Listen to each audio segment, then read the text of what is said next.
सबसे important rule हमारे competitive exams का, ठीक है, हमारे एग्जाम का सबसे कॉम्पिटिटिव एग्जाम का सबसे इंपॉर्टेंट, सबसे एवरग्रीन एंड सबसे important rule, each, every, either, neither, any, none, ये सब एग्जाम्स में बहुत आता है, ठीक है, एग्जाम्स में बहुत ये देखो इन्होंने वर्ड पावर भी कर दिया, Shreyansh is giving word power as well. अब इसके हम रूट पे चलते हैं, रूट पे मतलब पार्ट ऑफ स्पीच पे चलना। अब बताओ कि ईच एंड एवरी में क्या क्या डिफरेंस, ईच और एवरी, इससे रिलेटेड एग्जाम में कैसा कैसा एरर आया है वो भी हम करेंगे। पहले मुझे बताइए ईच और एवरी में क्या डिफरेंस है। ईच और एवरी में सब बताऊंगी, सब इसके जड़ तक जाते हैं। जो ईच होता है, ईच जो होता है वो प्रोनाउन का भी काम करता है और ईच जो है वो एडजेक्टिव का भी काम करता है, ठीक है, ईच प्रोनाउन का भी काम करता है, ईच एडजेक्टिव का भी काम करता है। लेकिन जो एवरी है, ये एवरी सेंटेंस में कभी भी प्रोनाउन का काम नहीं करेगा।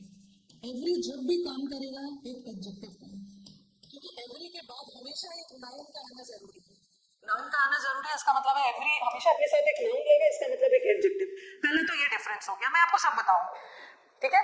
ईच प्रोनाउन का भी काम कर सकता है, ईच एडजेक्टिव का भी काम कर सकता है। देखो एग्जाम्पल दिया मैंने, ईच स्टूडेंट वॉज प्रेजेंट, और फिर लिखा मैंने each of the students was present. चलो मुझे बताओ पहला वाला सेंटेंस में ईच किसका काम कर रहा है, पहला वाला सेंटेंस में ईच किसका काम कर रहा है, ईच स्टूडेंट वॉज प्रेजेंट। पहला वाला देखो स्टूडेंट क्या है, नाउन, स्टूडेंट नाउन है ना, और नाउन के साथ तो प्रोनाउन आएगा ही नहीं, नाउन और प्रोनाउन एक साथ आएगा ही नहीं, नाउन के बदले ही तो प्रोनाउन आता है, तो इसको तो हम प्रोनाउन मान ही नहीं सकते। यहाँ का ईच एडजेक्टिव है, ठीक है, किसकी विशेषता बता रहा है, स्टूडेंट की। ये ईच एडजेक्टिव है जिसको मैं पढ़ाऊंगी आपको, ठीक है, इसको हम बोलते हैं डिस्ट्रीब्यूटिव एडजेक्टिव, तो यहाँ का ईच एडजेक्टिव। और दूसरा वाला ईच क्या है, दूसरा वाला ईच ये ऑफ क्या है, of preposition, of is a preposition, और प्रेपोजिशन के पहले क्या आता है, सब्जेक्ट। और किसी भी वर्ड को सब्जेक्ट होने के लिए, किसी भी वर्ड को कर्ता होने के लिए उसको या तो नाउन होना होगा या तो प्रोनाउन, तो ईच प्रोनाउन तो नहीं है ना, ठीक है। बहुत सारे स्टूडेंट्स में से एक की बात हो रही है, तो किसकी, ये ईच किसके लिए यूज हुआ है, स्टूडेंट के लिए, और ये सब्जेक्ट है, सब्जेक्ट होने के लिए नाउन प्रोनाउन, नाउन तो नहीं है, ये प्रोनाउन है, तो यहाँ का ईच प्रोनाउन। पहला स्टेप में मुझे बस बताना था कि ईच प्रोनाउन का भी काम कर सकता है, ईच एडजेक्टिव का भी काम कर सकता है, ठीक है, दोनों का काम कर सकता है। लेकिन एवरी, अगर मैं ऐसा लिख दूं ना, एवरी वॉज प्रेजेंट, तो ये सेंटेंस रॉन्ग होगा, क्योंकि ये वॉज क्या है, वर्ब, और वर्ब का एग्रीमेंट किससे होता है, सब्जेक्ट से, और किसी भी वर्ड को सब्जेक्ट होने के लिए नाउन प्रोनाउन होना होगा, बट एवरी ना तो नाउन है ना तो प्रोनाउन है, तो यहाँ एवरी सब्जेक्ट का काम कर ही नहीं सकता। एवरी के बाद हमेशा एक नाउन चाहिए, every student was present, every girl was present, तो एवरी के बाद एक नाउन आएगा, एवरी के बाद हमेशा नाउन आएगा। बस फर्स्ट स्टेप में मुझे बताना था कि ईच प्रोनाउन का भी काम कर सकता है और ईच एडजेक्टिव का भी काम कर सकता है, और एवरी एडजेक्टिव का प्रोनाउन का काम कभी नहीं करेगा, जब भी करेगा एडजेक्टिव का करेगा, और एवरी के बाद हमेशा एक नाउन चाहिए, ठीक है, ओके। हाँ, इतना दूर क्लियर है, एक बार बताइए, इतना दूर क्लियर है। अब मैं इसका दूसरा डिफरेंस बता रही हूँ। हाँ, दूसरा डिफरेंस, ईच और एवरी का दूसरा डिफरेंस ये तो हो गया, सबसे इंपॉर्टेंट और दूसरा डिफरेंस है ईच और एवरी। एक तो मैंने प्रोनाउन और एडजेक्टिव वाला बता दिया, और दूसरा ईच कितने के लिए यूज होता है, ईच फॉर 2 के लिए भी यूज होता है और मोर देन 2 के लिए भी यूज होता है। ये मत समझना कि ईच 2 के लिए और एवरी 2 से ज्यादा के लिए, ईच 2 के लिए भी यूज कर सकते हैं, मोर देन 2 के लिए भी यूज कर सकते हैं, बट एवरी हमेशा मोर देन 2, एवरी हमेशा 2 से ज्यादा, यस, बट ईच 2 के लिए भी और 2 से ज्यादा के लिए भी, ठीक है। एवरीवन वाज प्रेजेंट, ठीक हो, यस, एवरीवन वाज प्रेजेंट, ठीक है, ओके। हाँ, ये दोनों के लिए यूज होता है। अब देखो इससे कैसे एरर आया है, एग्जाम्स में एरर कैसा आया हुआ है बता रही हूँ। और दूसरी बात मैंने लिखा ईच ऑफ द स्टूडेंट्स, आप बोलोगे ना, आप मुझे बोलोगे कि मैम एक सेंटेंस में तो आपने लिखा था ईच स्टूडेंट, एक सेंटेंस में तो आपने ईच के साथ स्टूडेंट लगाया था, और दूसरे में जब ऑफ आ गया तो यहाँ पे एस लगा दिया। क्यों? क्योंकि जब भी ऑफ आ जाता है ना तो हम सिलेक्शन करते हैं, ठीक है, चुनते हैं, और सिलेक्शन हमेशा 2 या 2 से ज्यादा के लिए होता है। तो जब 2 या 2 से ज्यादा के लिए होगा तो प्लूरल लगाओगे ना, ईच ऑफ द स्टूडेंट्स, मतलब बहुत सारे स्टूडेंट्स हैं और बहुत सारे स्टूडेंट्स में मैं प्रत्येक की बात कर रही हूँ, ठीक है, एक एक करके एक एक की बात कर रही हूँ। तो हम जनरली ईच किसके लिए यूज करते हैं? इंडिविजुअल के लिए।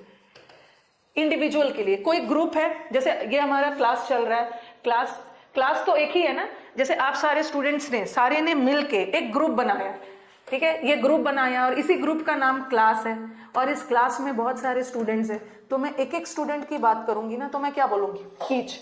तो ईच यूज होता है for the group, sorry for the individual. अरे एवरी यूज होता है हम कलेक्शन या ग्रुप के लिए यूज करते हैं। कलेक्शन बहुत सारे समूह मिलके जब एक बनाता है, ग्रुप बनाता है, उसके लिए हम एवरी यूज करते हैं। और ईच और एवरी दोनों सिंगुलर होता है। आप मुझे बोलोगे कि मैम सिंगुलर आपने क्यों लगाया? क्योंकि ईच में है तो आप लोग बहुत सारे स्टूडेंट्स में, मैं बात कर रही हूँ एक एक की ना, तो ईच भी सिंगुलर होगा। लेकिन आप हो तो बहुत सारे, लेकिन सबों ने मिलके ग्रुप तो एक ही बनाया है ना, एवरी। तो ईच और एवरी हमेशा सिंगुलर होता है। ईच 2 के लिए, 2 से ज्यादा के लिए भी, और एवरी तो हमेशा 2 से ज्यादा के लिए, ठीक है। और दोनों सिंगुलर है, ठीक है, दोनों सिंगुलर है। फिर आपके दिमाग में एक क्वेश्चन आएगा, ये देखो मैंने लिखा ईच स्टूडेंट इज प्रेजेंट, और दूसरा लिखा ईच ऑफ द स्टूडेंट्स। क्योंकि अभी मैंने बताया कि जब भी ऑफ लग गया, जब भी ऑफ आ गया तो हम सिलेक्शन करते हैं। हम सिलेक्शन 2 या 2 से ज्यादा के बीच में करते हैं, इसीलिए मैंने प्लूरल लगाया। अब कुछ बच्चे इसमें आर प्रेजेंट लगाएंगे, उनके दिमाग में आएगा कि यहाँ तो बहुत सारे स्टूडेंट्स है, आर लगाएंगे, बट यहाँ भी आंसर इज होगा। वाई? यहाँ हमने इस किसको देखकर लगाया? यहाँ इस किसको देखकर लगाया? बताना, यहाँ पे इस किसको देखकर लगाया? ये जो वर्ब है, वर्ब हम किसको देखकर लगाते हैं? अपने सब्जेक्ट को, क्योंकि सब्जेक्ट ने एग्रीमेंट किया है वर्ब से। सब्जेक्ट ने एग्रीमेंट किया है वर्ब से, क्या कि अगर सब्जेक्ट सिंगुलर, वर्ब भी सिंगुलर, सब्जेक्ट प्लूरल, वर्ब भी प्लूरल। तो यहाँ का ईच एडजेक्टिव का काम कर रहा था, तो यहाँ जो हमने वर्ब लगाया है ईच को देख के नहीं लगाया। ईच एडजेक्टिव है और एडजेक्टिव कभी भी सब्जेक्ट नहीं बनेगा। सब्जेक्ट बनने के लिए तो नाउन या प्रोनाउन होना। यहाँ हमने स्टूडेंट को देख के लगाया, स्टूडेंट। ईच के बाद हमेशा सिंगुलर आएगा, तो हमने इज लगाया। अब आपके दिमाग में आएगा यहाँ तो इतने सारे स्टूडेंट्स हैं, आर लगना चाहिए, बट बिकॉज हम यहाँ स्टूडेंट्स को देखेंगे ही नहीं, ये हमारा बीच में प्रेपोजिशन आ गया। मेन सब्जेक्ट किसको मानते हैं? जो प्रेपोजिशन से पहले, ठीक है, प्रेपोजिशन से पहले हमारा मेन सब्जेक्ट होता है, और मेन सब्जेक्ट होने के लिए नाउन या प्रोनाउन। तो यहाँ पे ये प्रोनाउन है, ईच प्रोनाउन है, हम अपने प्रोनाउन को देख के इज लगा रहे हैं, ठीक है, इज लगा रहे हैं, इज, यस। तो मैंने अभी अलग अलग करेंगे। अभी मैंने आपको बता दिया ईच और एवरी में डिफरेंस क्या है। चलो बताओ, ईच गर्ल वॉज प्रेजेंट, ये तो सही है। ईच, यहाँ पे ईच किसका काम कर रहा है? एडजेक्टिव का, क्योंकि गर्ल नाउन है, गर्ल की विशेषता बता रहा है, और वॉज। और यहाँ ईच ऑफ द गर्ल्स देख के वर मत लगा देना, वर मत लगाना, क्योंकि यहाँ हमने गर्ल्स को देखा ही नहीं, यहाँ हमारा मेन सब्जेक्ट ईच था, ठीक है। अब नेक्स्ट देखो, यहाँ का ईच एडजेक्टिव का काम कर रहा था और यहाँ का ईच प्रोनाउन का काम कर रहा है। यहाँ भी सही है, every girl was present. Girl क्या है? नाउन। कैसे? Every girl. तो ये तीनों सेंटेंस करेक्ट है। ईच एडजेक्टिव भी होता है, ईच प्रोनाउन भी होता है, बट ये सेंटेंस रॉन्ग है। लास्ट वाला रॉन्ग क्यों है? और एक चीज और है, याद रखना है। कुछ बच्चों ने रट रखा है कि मैम ऑफ के बाद हमेशा प्लूरल नाउन आएगा। ऐसा हमेशा नहीं होता है। ऑफ के बाद प्लूरल नाउन तभी आता है ना जब आप सिलेक्शन कर रहे हो, ठीक है। जैसे एक का क्वेश्चन मैं देख रही थी, ये देखो पहले मैंने लिखा द बुक्स ऑफ राम, तो आप बोलोगे कि मैम यहाँ तो आपने ऑफ के बाद प्लूरल नहीं लगाया, बिकॉज यहाँ सिलेक्शन हो ही नहीं रहा है। The books of Ram, Ram की किताबें, तो यहाँ तो ऑफ पोजेशन बता रहा है, ठीक है, यहाँ तो ऑफ पोजेशन बता रहा है, सिलेक्शन नहीं हो रहा। ऐसा नहीं है कि हमने बहुत सारे स्टूडेंट्स में से एक राम को सेलेक्ट कर रहे, लेकिन मैंने लिखा वन ऑफ द बुक्स, मतलब बहुतों में से किसी एक किताब की बात हो रही है। तो जब सिलेक्शन की बात हो रही है ना, तभी ऑफ के बाद प्लूरल लगाओगे, वरना नहीं। हाँ, नेक्स्ट वाला गलत क्यों है? एवरी ऑफ द गर्ल्स गलत क्यों है? ठीक है, गलत है। ये गलत इसलिए है, ये देखो, ये ऑफ प्रेपोजिशन है। प्रेपोजिशन के पहले क्या आता है? सब्जेक्ट, और किसी भी वर्ड को सब्जेक्ट होने के लिए नाउन या प्रोनाउन, बट एवरी ना तो नाउन है ना तो प्रोनाउन है। एवरी तो एडजेक्टिव है, और एडजेक्टिव कभी भी सेंटेंस का सब्जेक्ट नहीं बन सकता है। क्या करोगे? यस, कुछ बच्चे बोल रहे हैं कि मैम ऐसा लगा देते हैं एवरी गर्ल, क्या ये सेंटेंस सही होगा? Every girl of the girls, ये सेंटेंस सही होगा? ये सेंटेंस करेक्ट नहीं है। तो हम इसको क्या करेंगे ना, एवरी को बदल देंगे ईच में। Each of the girls, yes each हो सकता है क्योंकि ईच प्रोनाउन का काम करता है और प्रोनाउन भी हमारे सेंटेंस का सब्जेक्ट बन सकता है, सब्जेक्ट बन सकता है, ठीक है, yes each of the girls करेंगे। और यहाँ ईच हमारा सिंगुलर है, वर्ब भी सिंगुलर, वर्ब भी सिंगुलर। अब आपके एग्जाम में एक क्वेश्चन आया हुआ, एक क्वेश्चन ये वाला, अच्छा पहले ये कर लेते हैं, चलो सेंटेंस, एक मिनट, एक बनाना ट्री वाला क्वेश्चन देखा था, वहां बहुतों ने रॉन्ग कर दिया था। चलो ईच, हाँ ईच के बाद ध्यान रखना है, ईच एडजेक्टिव है, ठीक है, ईच के बाद तुरंत कोई नाउन आएगा ना वो सिंगुलर होगा, सिंगुलर लगाओ। बट ऑफ आ गया तो बहुतों में से एक एक की बात हो रही है, जब ऑफ आ गया तो प्लूरल लगाओ। सिर्फ आप देख रहे हो कि नाउन में सिर्फ आप देख रहे हो कि नाउन में फेरबदल हो रहा है, अकेला ईच है तो सिंगुलर, ऑफ आ गया तो सिलेक्शन हो रहा है, सिलेक्शन के बाद प्लूरल आएगा। लेकिन हमारे वर्ब में कोई डिफरेंस नहीं होगा, वर्ब में कोई डिफरेंस नहीं होगा, वर्ब हमेशा सिंगुलर रहेगा। ईच या एडजेक्टिव के रूप में काम करे या ईच प्रोनाउन के रूप में काम करे, वर्ब हमेशा सिंगुलर होगा। क्यों? अगर ईच एडजेक्टिव का काम करता है ना तो ईच के बाद जो नाउन आएगा वो हमेशा सिंगुलर रहेगा, तो वर्ब भी सिंगुलर। अगर ये प्रोनाउन का काम करता है तो ईच सिंगुलर प्रोनाउन है, वहां भी वर्ब सिंगुलर। और वर्ब सिंगुलर कब होता है? जब उसमें एस लगा है, एस लगा हुआ, एस लगा हुआ। Okay, yes. अब बताओ, ईच स्टूडेंट या students wishes to complete his work, her work या देयर वर्क। हम बात कर रहे हैं यहाँ पे स्टूडेंट है, स्टूडेंट सिंगुलर है तो देयर तो नहीं लगेगा। स्टूडेंट में गर्ल भी आते हैं, बॉय भी आते हैं, और जब मेल फीमेल क्लियर नहीं हो तो हम किसको मानते हैं? मेल को। स्टूडेंट कॉमन जेंडर है, टीचर कॉमन जेंडर है, कॉमन जेंडर के लिए हम मेल में मानते हैं। नेक्स्ट, इसमें भी वही है, विशेज होगा और यहाँ भी आंसर हिज होगा, हिज। नेक्स्ट, ये अच्छा, ये पहले देख लो, एवरी क्लास, ये तो बता दो, एवरी भी हमेशा अपने साथ सिंगुलर लेता है और इसके साथ है। अब मुझे बताओ, ये एग्जाम का आया हुआ क्वेश्चन है, ठीक है, एग्जाम का क्वेश्चन आया हुआ है, यहाँ पे वही ध्यान रखना है कि ईच दो के लिए या दो से ज्यादा के लिए भी, लेकिन एवरी तो हमेशा दो से ज्यादा के लिए। अब आंसर बताइए। Practically every part of the banana tree is used by man. बताओ आंसर बताओ। Every part of the banana tree, banana tree के हर पार्ट को, बनाना ट्री के हर पार्ट को, आंसर बताइए। अच्छा, कुछ ईच भी आ रहा है, कुछ बच्चे हमारे नो इम्प्रूवमेंट में, एनी नहीं होगा ना, एनी पार्ट, ठीक है। एनी पार्ट का मतलब कोई भी एक पार्ट, तो बनाना ट्री का सब पार्ट को हम यूज करते हैं, उसके ट्रंक को भी यूज करते हैं, बनाना के लीव्स को भी यूज करते हैं, ओके, बनाना का हर, बनाना के फ्रूट्स का भी यूज होता है, तो एनी तो नहीं होगा। और मोस्ट के साथ तो मोस्ट पार्ट्स होना चाहिए, मोस्ट, ये भी हट गया, ये दो तो हट गया। अब आपको कंफ्यूजन होगा ईच और एवरी में, ईच और एवरी में। ईच दो के लिए और एवरी, ईच दो के लिए भी होता है, दो से ज्यादा के लिए भी होता है, बट एवरी तो हमेशा, हाँ, तो आपके दिमाग में, हाँ बता रही बहुतों का आंसर नो इम्प्रूवमेंट है, और आंसर नो इम्प्रूवमेंट ही है, आंसर नो इम्प्रूवमेंट ही है।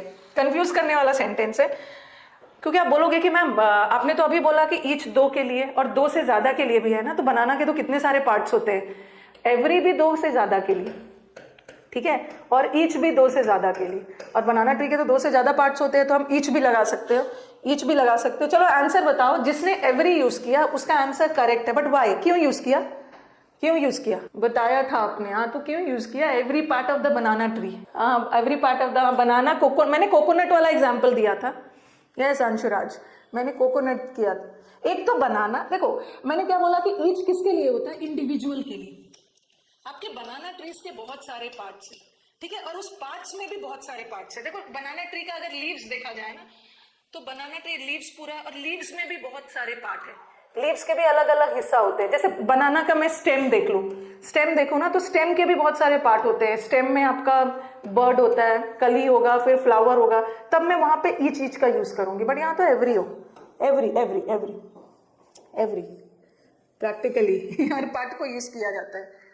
नेक्स्ट क्वेश्चन, अब बताओ, नन ऑफ द स्टूडेंट, हाँ, अब मुझे एक चीज और बताना, ईच और एवरी का हमने सारा डिस्कशन कर लिया, अब हमें चलना है, अब हमें डिस्कस करना है ईदर और नीदर, ठीक है, ईदर और नीदर।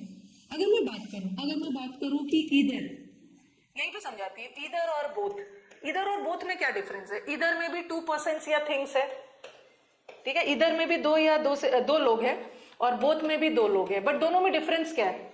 बोथ भी दो के लिए और ईदर भी दो के लिए, बट दोनों में डिफरेंस क्या है? क्या डिफरेंस है? स्वाति बैफल हो गई है। बहुत अच्छी बात है कि आप लोग वर्ड पावर भी बीच बीच में यूज करोगे। दोनों में डिफरेंस क्या है? यहाँ भी दो लोग हैं, यहाँ भी दो लोग हैं, बट यहाँ बात हो रही है दो में से किसी एक की, ठीक है, इधर में दो लोग हैं, बात हो रही है दो में से किसी एक की, बट यहाँ पे बात हो रही है दोनों की, तो मैं क्या बोलूंगी, बोथ वर प्रेजेंट।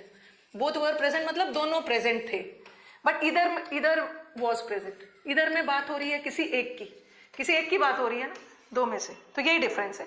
ठीक है, और एनी में क्या डिफरेंस है, व्हाट इज एनी? इधर तो दो के लिए, फॉर टू, बट डिफरेंस क्या है, इधर दो में से कोई एक, और नीदर भी दो के लिए, नीदर में भी दो के लिए, इधर में भी दो लोग हैं, नीदर में भी दो लोग हैं, बट इधर दो में से कोई एक और नीदर में से दो में से कोई एक भी नहीं, तो इधर पॉजिटिव के लिए, नीदर नेगेटिव के लिए। और एनी कितने के लिए, एनी मोर देन टू और नन भी मोर देन टू।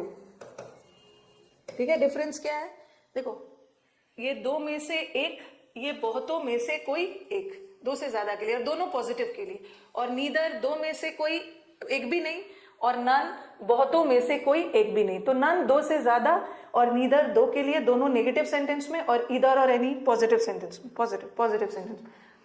ओके, अब चलो इससे related questions. None of the two students did the work, answer बताइए। None of the two students did the work. Guess work नहीं करना है, कंजेक्ट नहीं करना है। गेसिंग को हम क्या बोलते हैं, गेस करना। सरमाइज वर्ड याद रखना है, सरमाइज का मतलब भी होता है गेस करना, कंजेक्ट करना, सब गेस करना। गेस कर करके आज तक एरर बना है। चलिए आंसर बताइए। यहाँ पे दो स्टूडेंट की बात हो रही है, दो स्टूडेंट की बात हो रही है, और नन तो दो से ज्यादा के लिए होता है ना, तो हम यहाँ पे नीदर लगाएंगे। इधर मत लगाना, इधर भी दो के लिए होता है, बट ये सेंटेंस नेगेटिव जा रहा है, तो नेगेटिव को किसी नेगेटिव से रिप्लेस करोगे। हाँ, और कुछ बच्चों का ये भी होता है कि मैम नीदर तो दो के लिए होता है और टू भी दो के लिए है, सुपरफ्लुअस आ गया। ऐसा कुछ भी सुपरफ्लुअस नहीं है, आप नीदर के साथ, ठीक है, नीदर दो के लिए यूज होता है। अगर आप टू भी लगा देते हो ना तो कोई दिक्कत नहीं है। ठीक है, अगर मैं ऐसा भी लिखती, नीदर ऑफ द स्टूडेंट्स, तो अंडरस्टूड है कि नीदर है, इसका मतलब है दो स्टूडेंट, बट अगर टू भी लगा दिया तो काइंडली उसको सुपरफ्लुअस मत मानिएगा। Next, mister Sharma has 3 sons, neither of them is hard working. Mister Sharma के 3 सन्स है, बट उसमें से कोई भी हार्ड वर्किंग नहीं है। भाई सेशन को शेयर करते जाइएगा ताकि कल हम और एक डबल एनर्जी के साथ अपने क्लास को स्टार्ट करेंगे। स्पेक्यूलेट करना, यस। यहाँ पे मिस्टर शर्मा के 3 सन्स है, ओके, और नीदर तो दो के लिए होता है, तो यहाँ पे दो से ज्यादा के लिए नन लगा। आप कुछ ये भी बोलेंगे, मैम ऐसा भी तो कर सकते हैं कि 3 को 2 बना देते हैं, 2 सन रखते हैं और नीदर को नीदर रहने देते हैं। उनके 3 सन है तो 3 ही रखना है। ठीक है, 3 और 2 का एरर एग्जाम में नहीं आता है, उसको चेंजेस में नहीं लाना।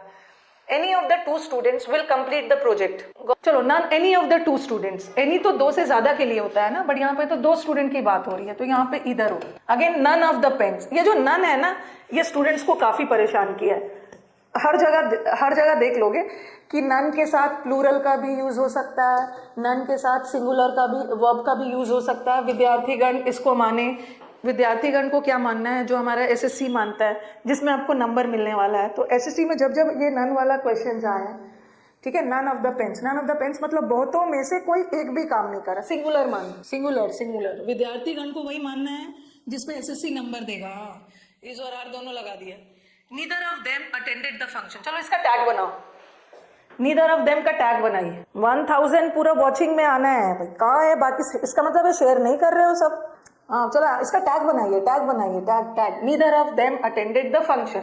और पास्ट है ना, पास्ट टेंस है तो डिड लगेगा। डिडंट मत लगाना क्योंकि नीदर अपने आप में नेगेटिव है, तो इसका क्या बनेगा, डिड। अब बनाओ टैग, क्या बनेगा, पास्ट है तो डिड लगाया, क्या बनेगा टैग, डिड। शेयर करते जाना, जितना ज्यादा शेयर करोगे ना उतना ज्यादा क्लासेस इंटरेस्टिंग होगा। टीचर की एनर्जी क्या है, टीचर की एनर्जी उसके स्टूडेंट्स है। एक तो आप लोग ऑफलाइन हो, कहीं कहीं बैठे हुए हो, तो मैं तो बस आपको स्क्रीन पे ही आपके नंबर्स देख देख के पढ़ा रही हूँ ना।